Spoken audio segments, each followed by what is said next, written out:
حدیث پاک میں حضور صلی اللہ علیہ وسلم نے فرمایا جو بندہ اپنے ہر حال میں اللہ کو یاد رکھتا ہے، اپنی غمی میں اور خوشی میں، ساری بات کا نچوڑ اور خلاصہ یہی ہے کہ ہم کسی حال میں اللہ سے دور نہ ہوں،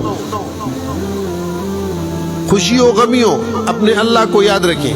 تو جو بندہ اپنی خوشیوں میں غمیوں میں اللہ کو یاد کرتا ہے تو جب اس کو کوئی تکلیف پہنچتی ہے اور یہ پکارتا ہے تو یہ پکار اس کی آواز اٹھتی ہے، اٹھ کے آسمانوں پہ جاتی ہے، آسمانوں کے دروازوں پہ لگتی ہے۔ تو جو دربان ہیں وہ پوچھتے ہیں کون ہے، کس کی آواز ہے؟ فلاں فلاں۔ ہاں اس کی آواز جانی پہچانی آتی رہتی ہے، دروازہ کھولو، کھول دیتے ہیں، آواز اوپر چڑھتی ہے، دوسرے تیسرے چوتھے عرش تک پہنچتی ہے۔ تو عرش کے فرشتے کہتے ہیں کہ اللہ اپنا ہے، جانا پہچانا، اس کی آواز آتی رہتی ہے، تکلیف میں اس کی مدد کی ضرورت ہے۔ اللہ پاک فرماتے ہیں مدد کرو۔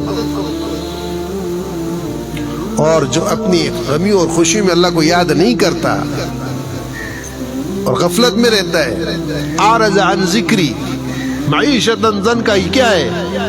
پھر جب اس کو تکلیف پہنچتی ہے یہ آواز لگاتے ہیں آسمان دنیا پہ جاتی ہے، کس کی ہے؟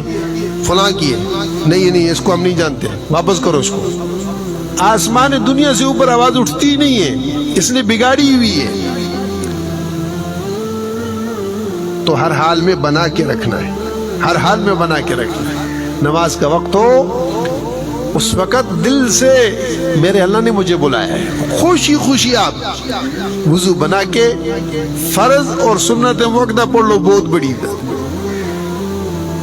نفل وفل یہ جو ہم نے وہ کیے ہوئے اپنے اوپر لازم نہ یار اتنی نمازیں کون پڑھے گا، وہ لازم نہیں ہے۔ جو ضروری ہے اس کو ادا کرو، آہستہ آہستہ اس کی توفیق ہو جائے گی، پھر آپ انشاءاللہ نوافل بھی ادا کرو گے تو آپ کا دل لگے گا۔ پہلے کم از کم ابتدا تو شروع تو کرو، جو ضروری ہے اس کے لیے تہیہ کرو کہ وہ نہیں چھوڑنا۔